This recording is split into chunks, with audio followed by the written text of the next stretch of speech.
Welcome back. You're watching Lunchtime Trades. I'm Mahima Vachharjani. Now, India's real estate sector overall has gone through an exciting phase, right? In terms of transformation, in terms of way things are developing, and the kind of, the role of women leaders industry, a male-dominated industry, is also kind of shaping its journey.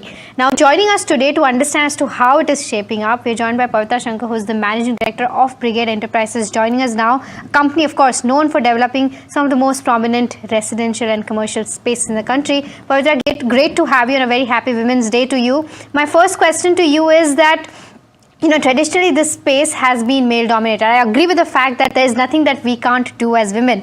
But as you, as a woman leading this large real estate developer, what has your journey been like? Hi, Mahima. Happy Women's Day, and thanks for having me.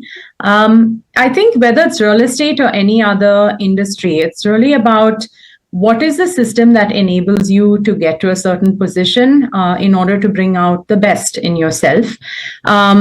For me in Brigade, a lot of it has been the platform and the chance to do that. And naturally, that has come from being part of the promoter group itself, and having a family that doesn't hold back people based on their gender, and not sort of pre-deciding that this is not an industry for women. So, let's not put it forth as a potential career option. That said, my parents definitely let us make the choice if we wanted to enter the industry or not. But I've tried to separate that. Like, it's not really about real estate for me. It is just, this is our business and this is our family who's involved in the business.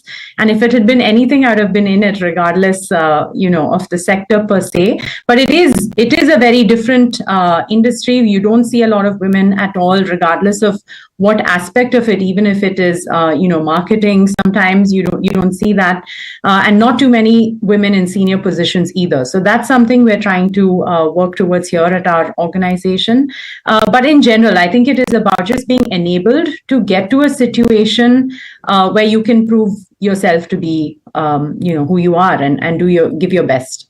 For sure. And I want to understand as to how consciously are you trying to, increase women representation in leadership roles, and what are the kind of changes that you are bringing to the organization?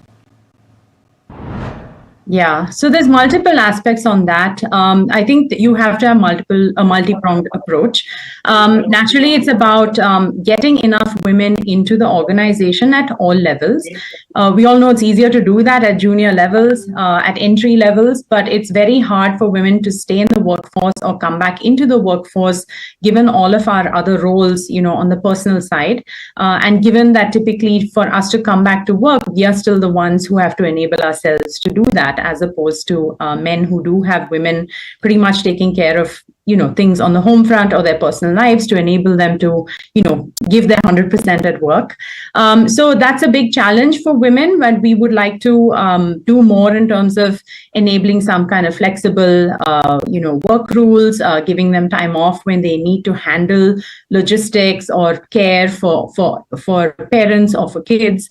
So that's in order to, stop that leaky pipeline, and then enough opportunities, not just in terms of, linear going up the ladder, but also lateral opportunities, because I feel people who have had lateral opportunities do much better in terms of overall management. So that's one aspect. The other is at a senior level.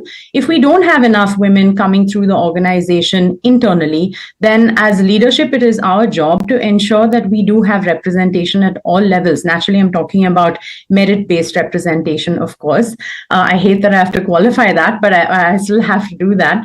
But we do want women to come into the organization at all levels, even at senior levels, and even if it means hiring from the outside. It's not a problem that I'm going to wait decades to solve. Like, this is something we can address today. And I'm proud that we've been able to do that over the last couple of years. We've been able to get women at senior positions also. So it's not just me or my sister or, we don't want to just point to the two of us and say, hey, we're a women-led organization. It's got to be there across the board. Pavitra, the noise around AI, I just want to understand as to how are you adopting it in your business in terms of design, construction to customer experience, because you lead the digital transformation initiatives at Brigade. So I think it's a really wide canvas, and we tend to hear only few examples of how it can be used. I think even my mind is still being open to all the ways in which you can be using AI in your day-to-day work, in an individual capacity, in a team capacity, at an organization level. The possibilities are immense. And I think it's very, very exciting. While there's a lot of narrative about jobs and productivity and all of that, I just think it just makes work very, very exciting. So first of all, sky's the limit in terms of the kind of information you have access to. As an organization and enterprise, yes, you need to put a lot of controls and governance and things like that.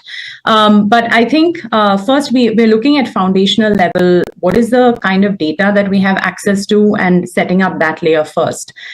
So because without the right kind of data in place, like there isn't that much you can do with things. On an individual basis, we've enabled a lot of people in the organization to use AI at an enterprise level to make their work easier. So right now, some aspects are very experimental in terms of an individual basis. There are some proof of concept exercises that we're doing and specific use cases that we're working on. And I think in general, putting together that roadmap and some kind of strategy around it. So it's all at various levels and it's developing fast. But all I can say is a very exciting time to see how much better we can be doing our work.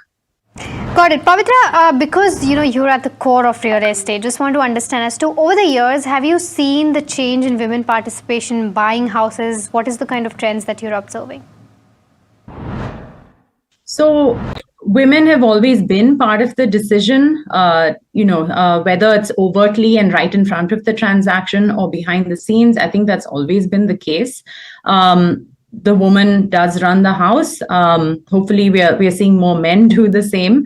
But naturally, a lot of the way in which the house is designed, how it enables you, how the overall community also functions, that's a big factor for women who are looking at not just themselves, but also for their entire household, for the ecosystem that takes care of their household, for the staff that are potentially helping them, get back to work or whatever it may be. So it's a very holistic way in which women are looking at it, and therefore will approach the real estate decision that way as well.